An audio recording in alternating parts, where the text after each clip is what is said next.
Buenas tardes, señoras y señores. Bienvenidos a Panorama 360, un reconto de lo que sucede a lo largo del planeta. Pero hoy vamos a parar la pelota, como se dice en términos futbolísticos, y vamos a ir al corazón de Argentina para conocer uno de los movimientos populares, ¿sí?, y políticos más interesantes. En Latinoamérica lo conocen, pero nos han preguntado mucho de qué se trata el peronismo. En este programa vamos a tratar justamente esto y vamos a invitar a un peronólogo. Él es Cayetano Jorge Asís. Va a estar en el próximo bloque con nosotros y nos lo va a contar. Ahora sí, nos vamos a un pequeño corte y a la vuelta volvemos aquí, en Panorama 360.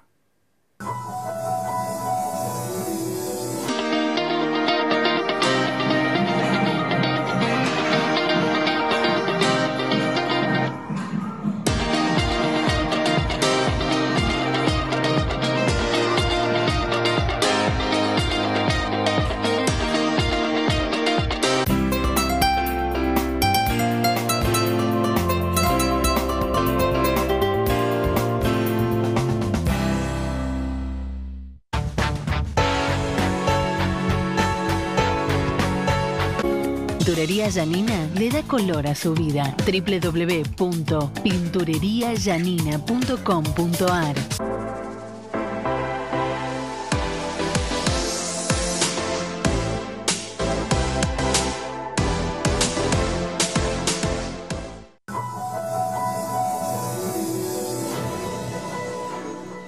Señoras y señores, hoy tenemos una entrevista súper especial. Él es escritor, es periodista, fue funcionario público en la década del 90, ministro de Cultura, pero también diplomático. En la Argentina es todo un personaje y una persona que tiene mucha información y la verdad que para mí es un gusto tenerlo aquí presente. Bienvenido, Jorge Asís. ¿Cómo estás vos? Bien, ¿vos cómo estás? ¿Te puedo Bien, tutear? Perfectamente, lo que vos quieras. Bueno, nuestro programa es una señal latinoamericana, entonces, como para entrar en el mundo de la Argentina, porque hay algunos que sí saben lo que es el peronismo, pero otros no lo entienden y no saben cómo un partido político, movimiento, se ha transformado en un eje por donde pasa la política argentina. ¿Podemos dilucidar un poco de qué se trata el peronismo? A ver, para sintetizarlo, porque tendría que hablarte mucho tiempo. El peronismo es la ideología del poder, con una característica. El poder signa las claves de la ideología. ¿Entendés? Razón por la cual esta es una definición que te la digo más como peronólogo que como peronista. Yo en realidad no soy peronista. Conozco bien, investigué bien y pensé bastante el peronismo. Cuando te digo que la ideología del poder significa que tiene una pituitaria especial para captar el tono justo del poder en su momento. Felizmente, en la Argentina de los 90, estuvo en el poder Carlos Saúl Menem, que era un momento de declinación absoluta de todas las utopías socialistas. Caía el muro de Berlín, caía la Unión Soviética. Aquí lo tenías a Bernardo Neustadt en todos los programas hablando loas de la privatización. Sí. Y Menem, ¿qué es lo que tenía aquel Menem en común con este Milei que no es peronista? No, está claro. Lo que tenía Menem en aquel momento era, a ver, ¿cómo explicarte? Era la certeza de que no sabía bien qué es lo que tenía que hacer. Está bien.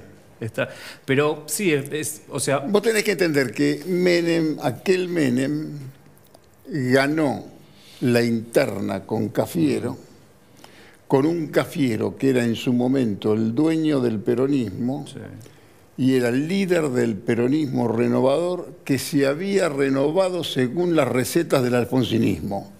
De un Alfonsín que en aquel momento creyó que podía absorber al peronismo y hablaba del tercer movimiento histórico, ese tipo de cosas. Menem, que en ese momento era gobernador, fue un excelente colaborador de Alfonsín, porque cuando vos sos gobernador de una provincia que necesita capitales, tenés que tener la mejor relación con el poder central. Menem, que tuvo la mejor relación con el poder central, con Alfonsín, que lo ayudó todo lo que pudo, que era casi un ejemplar de democracia, y por esas razones casi lo presentaban como ejemplo, como modelo, y él aprovechó mucho esa condición de gobernador de una tipología distinta a la del poder central. Y él, por supuesto, que plantea la interna contra Cafiero, claro, desde la gobernación. Todos creían que era una aventura que se lanzaba Menem, y Menem ganó. No solamente Menem ganó, sino que Menem, rodeado de impresentables, gobernó después con los cafieristas. ¿Qué es lo que conocía Menem verdaderamente? Tenía olfato de poder. Sí. Tenía olfato de poder. Todos los impresentables que lo acompañaron, entre los que me incluyo, todos recibieron su pedazo importante de poder, a su manera. De lugar, sí, sí. A su manera. Te hacía sentir importante, claro, no te hacía el ninguneo, claro, que genera el poder cuando está a veces, claro, ejerciéndose, digamos. Y ese Menem entra, bueno, había tanta desorientación que casi compró un proyecto de Bungibón que le mostraron. No estaba muy en desacuerdo, bueno, con lo que pasó ahora, ¿no? Con la ley base. Lo que pasa es que no había qué hacer, y en realidad aquel Menem se aviva, se despierta en realidad una vez que le ganó la interna a Cafiero. Una vez que le gana la interna a Cafiero y es presidente electo y da unas vueltas por el mundo, se da cuenta qué es lo que tenía que hacer, que con el discurso aquel de la campaña no iba a llegar a ningún lado. Por eso te digo que él gana con lo que tiene, con los montoneros, con aventureros, con Duhalde, con todos los muchachos que venían con Duhalde, por su carisma, claro, por su formación, y él, bueno, es el que encara la transformación que hoy homenajea, sí, caricaturalmente Milei. Porque en realidad, entre aquel Menem y este Milei, no hay grandes diferencias. Aquel Menem tenía detrás el peronismo. Y aquel Menem, en el 89, ya había sido 3 veces gobernador de La Rioja, había estado preso por sus ideas, le había ganado la interna a Cafiero, y después de los 90, también fue candidato a presidente, sí, en el 2003, también por el peronismo. Siempre fue peronista.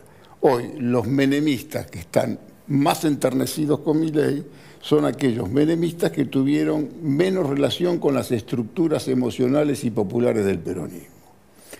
Pero Menem fue un fenómeno del peronismo. Del peronismo. Del peronismo. Un hombre carismático, un hombre, claro, que entiende y le gusta el poder y sabe cómo ejercerlo, pero es de otro lugar, porque no era arrogante, tenía sus salidas de responder, pero no era un tipo que iba al choque, no era... no hay un solo agravio de Menem a nadie. Bueno, y usted me deja... Es de aquellos políticos que casi ya no quedan, de los que decían, ningún vivo habla mal de otro. Y él no hablaba mal absolutamente de nadie, ni en un mano a mano. Pero bueno, a ver, tomemos todo esto que usted dijo. ¿Te completo? Sí, perdón. Para completar, sí, la cuestión de la ideología del poder. Porque esto es el peronismo. Sí. Y te digo que es ideología del poder. Cuando más o menos se agotó toda esa interpretación de la historia, cuando vuelve el peronismo al poder, con Néstor Kirchner, sí, primero con Duhalde y después con Néstor Kirchner, se había agotado todo aquel fenómeno noventista. Claro. Y más bien, casi te diría que había sido pulverizado.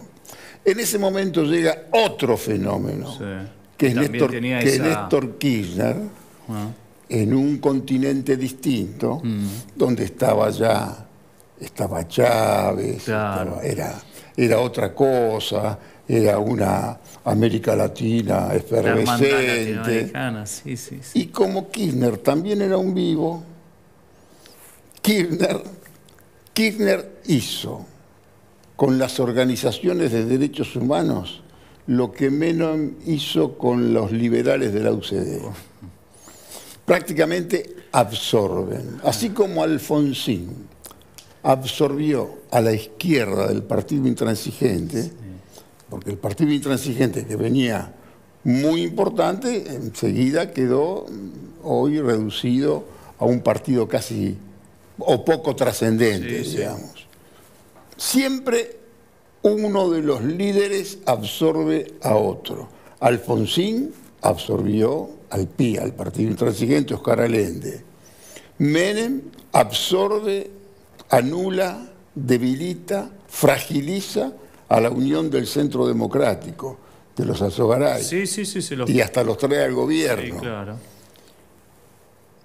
Kirchner Lo propio. prácticamente fagocita y hasta prostituye algunas organizaciones de derechos humanos. Y era, bueno, hasta que se agota el kirchnerismo,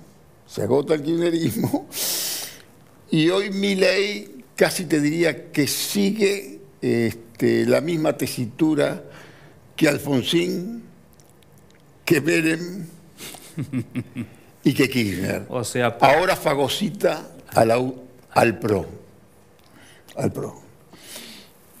Ahora, Milei conoce el peronismo. El problema es que hoy quien lo impugna a Milei es el peronismo. Y el peronismo no puede apoyar a Milei, no por una cuestión política, por una cuestión estética. El peronismo no puede situarse tan a la derecha del arco político. Y ahí es donde, intuyo, se equivoca Milei. Se equivoca Milei porque no tiene el peronismo detrás. Lo que tenía Menem detrás para hacer las privatizaciones que quiere hacer Milei y demás, tenía La estructura. una fuerza política, tenía fuerza en el Congreso, tenía personajes bastante relevantes, tenía un equipo técnico magistral, Carlos Cora, Guido Di Tella, personajes que eran Sí, con peso y formados. verdaderamente relevantes. Yo tenía a Alberto Coan, como digo yo, que andaba por las unidades básicas diciendo tenemos 3.000 cargos que llenar, qué barbaridad. Y los compañeros, te podés imaginar cómo se querían tirar de hacía buena palomita, boca, claro, de claro. palomita se querían tirar. Bueno, creo que con lo que explicó casi que deja abierta la entrada de Milei. Ahora, La entrada de Milei, me parece que para ubicarlo en su justa medida, Milei llega por la saturación de la sociedad con la política. La base del triunfo de Milei, que animó la campaña, sí. en una campaña donde nadie tenía nada para decir. No tenía nada para decir ni el peronismo, que ya venía prácticamente agonizante. El gobierno de Alberto Fernández fue bastante opaco. Usted lo cataloga de no peronista también y no tenía ese... No, no es de no peronista. El gobierno de Alberto Fernández fue un error. Fue un error de percepción de la doctora, que la doctora es mucho mejor política que conductora. Sí. Como conductora mostró elige los cuadros algunas correspondientes, lagunas importantes. Siempre tuvo porque la problemas verdad que sí, no, tuvo algunos lapsus. Pero bueno, sigue siendo la política más trascendente y popular del peronismo. Y el peronismo actual, caótico, anárquico casi, sin liderazgos, con una doctora que ofrece el bastón de mariscal, y son muchos los que quieren agarrarlo, pero ninguno tiene legitimidad para tomarlo. El peronismo hoy, con todas las fragilidades, tiene 3 postulantes que están en plena edad del poder. Sí. Porque la edad del poder en la Argentina son los 50 años. Y tiene a Axel Kicillof con 53, a Martín Yarlora con 52 y al inoxidable Sergio Massa también con 52. Los tres tienen pros importantes, características importantes, ambición, deseo de proyectarse, y los tres tienen una interna muy complicada. Claro. Kicillof, porque tiene que gobernar 3 años y medio más. Se tiene que sostener en la provincia. Y ya no está la doctora. La doctora, como vicepresidenta, fue la garantía de enviarle todos los fondos necesarios como para hacer una aceptable gobernación en la provincia inviable y en la provincia del pecado, como es Buenos Aires. Yarlora tiene el inconveniente de ser cordobés. ¿Por qué digo inconveniente de ser cordobés? Porque hay mucho localismo en Córdoba. En Córdoba las montañas son tan altas para que no se les meta nadie, pero tampoco puede salir nadie fácilmente a hacer política. Sí. Si supera estos límites del cordobesismo, Yarlora también es una vertiente del peronismo distinta. Y el otro es inoxidable de Massa. Massa. El profesional, como lo llama usted. El profesional que ya lleva 3 derrotas al hilo. Que un tipo de 52 años haya sido 2 veces candidato a presidente, una vez candidato a senador, que haya perdido las 3 últimas elecciones en las que participó y que haya sido tanta bisagra en la historia política argentina contemporánea, porque es un tipo que en el 2013 perfora el proyecto Eternidad de la doctora, de Cristina. En el 2015 cree que puede ser pasar de intendente de Tigre a presidente de la República. Pero por unos meses hubo esa sensación. Por supuesto, al principio sí. Yo creo que la etapa más opaca e irreprochable de su vida son los 2013, 2015, cuando cometía algunos errores tal vez motivados por todo el éxito, por toda esa juventud, por sus características personales. 2017 perturba la senaduría de la doctora y también facilita otro triunfo de Macri. Pero bueno, perfora a la doctora en el 2013, facilita el triunfo de Macri en el 2015, evita el triunfo de la doctora en el 17, él dice que fue para mantener su estructura política, y cuando arregla de nuevo con la doctora, vuelve el peronismo al poder, que es en el 19, con Alberto Fernández. Y bueno, estuvo como presidente de la Cámara de Diputados y los últimos 2 años prácticamente fue el personaje más importante del gobierno de Alberto Fernández. Y casi como presidente los últimos meses desde el Ministerio de Economía. Y la gran pregunta es, ¿qué pasaba con la Argentina en ese momento si Sergio Massa no asumía el Ministerio de Economía? Que hizo una gestión política del Ministerio de Economía. Ahora, Massa, como representante de esta generación, y Milei llegaron a la final, mano a mano. Uno terminó de ver el debate y dijo, ganó Massa por una cuestión de profesionalismo, un hombre que conocía el Estado, tal vez lo vapuleó por demás a Milei, que también sueltamente sostenía que era un outsider, y hoy vemos que tenés un Milei que tiene problemas de gestión porque no tiene... Otro mito que hay que hablar, ¿no? De los cuadros políticos. Vino Milei y todos los cuadros que se han formado durante tiempo... Si me permite, mi amigo. Sí. Usted me lee a mí, ¿no es cierto? Bueno. Milei es un pícaro del siglo de oro español. Fue un producto del peronismo, estimulado por el peronismo, financiado en gran parte por algunos aventureros del peronismo, para fragilizar Juntos por el Cambio, que estaba con los cubiertos en la mesa y la servilleta, dispuesto a comerse los tallarines del poder, ¿no es cierto? Sí. Bueno, el pícaro fue un producto tan exitoso que lograron fragilizar a Juntos por el Cambio y que quedara fuera la señora Patricia Bullrich, la montonera del bien, del balotaje. Lo que no previó ningún sector del peronismo es que ese invento exitoso iba a aliarse como buen pícaro con el jefe político del objetivo vencido, que era Mauricio Macri.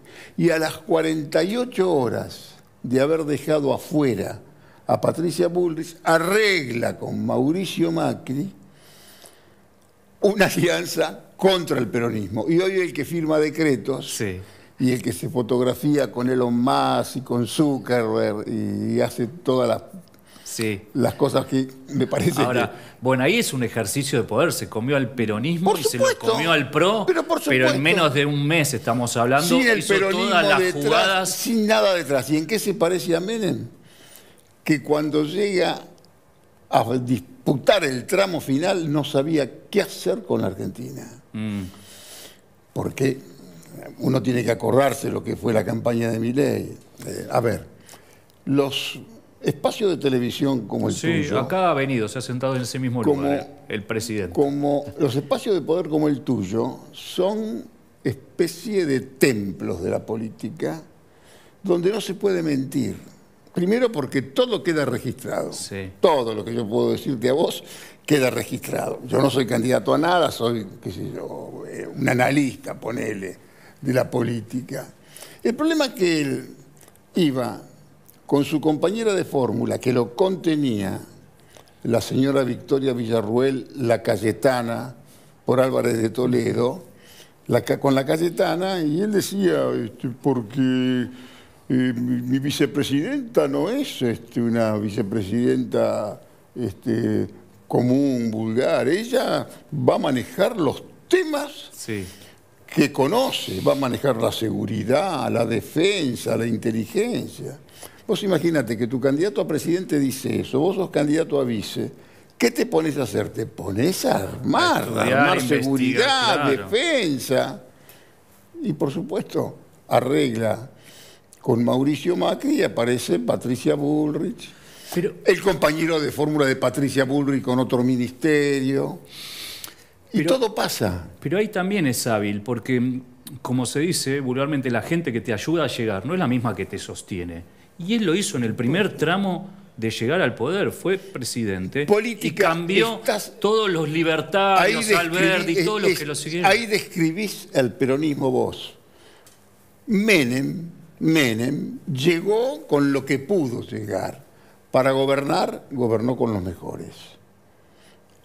Y a todos los que lo ayudaron a llegar, a todos, como se dice en política, les pagó. Les dio su lugar de poder, su cuota de poder. Pagó. Y es más, todavía, 30 años después, hoy sí hay como un revival de los 90, pero todos tienen su lugar. Todos han quedado o en la memoria o de verdad ejercen el poder porque tienen esas redes. Desde 1978 nos dedicamos a la comercialización y procesamiento de vidrio plano en Argentina. Calcillán es fundamental en los proyectos donde el vidrio es protagonista. Desde residencias particulares hasta universidades, aeropuertos, centros comerciales y mega emprendimientos inmobiliarios. Donde hay vidrio está Calcillán. Noticias de la República de Armenia en idioma español. Inició un proceso penal por la explosión en la gasolinera. Es la ruta que iba desde Yerevan al lago Sevan. Explotó y, por supuesto, miren cómo quedó todo. Se creará una guardia policial en Armenia. ¿Cuál será su función? La Organización de Cooperación de Shanghái está interesada en ampliar la relación con Armenia. Armenia y Grecia ampliarán la cooperación técnico-militar. Hay un proyecto de ley para establecer la edad mínima para contraer matrimonio en Armenia a 18 años. El presidente de la Asamblea Nacional y embajador de Estados Unidos discuten sobre la seguridad en el Cáucaso Sur. Se realizará la sesión de diálogo estratégico entre Armenia y Estados Unidos. La tenista Elina Avenasian representará a Armenia en el tenis mundial. Al-Bagheri, Irán no acepta ninguna iniciativa para modificar las fronteras de los países de la región. El empresario Bachem Manoukian quiere comprar el club Everton de la Premier League inglesa. Alen Simonian, todos los parlamentarios pueden venir a su lugar de trabajo, pero no provocar a la policía. Y esto sucedía con el movimiento Tabulla allí delante del Parlamento. Intentaron entrar al Parlamento, la policía tiró gases lacrimógenos, los repelió. Los manifestantes habían provocado con palos y botellas y así comenzó todo esto. El jefe del Estado Mayor del Ejército y comandante de Fuerzas Terrestres de Francia acordaron desarrollar su cooperación. El primer ministro de Armenia y el subsecretario de Estados Unidos se refirieron al Tratado de Paz entre Armenia y Azerbaiyán. Se firmó un acuerdo sobre asistencia mutua de las autoridades aduaneras entre Armenia y Estados Unidos. La subsecretaria de Estado de Estados Unidos: continuaremos trabajando con Armenia en cuestiones de defensa y seguridad. James O'Brien: vemos una oportunidad para ampliar el comercio con Armenia y aumentar su participación en el comercio mundial. Se discutió sobre cooperación en economía y sector energético en la sesión de diálogo estratégico entre Armenia y Estados Unidos. El primer ministro de Armenia ante el Congreso, Nikol Pashinyan, respondió consultas del Parlamento. Un diputado de la región de Tavush consultó sobre los límites de Armenia y su seguridad.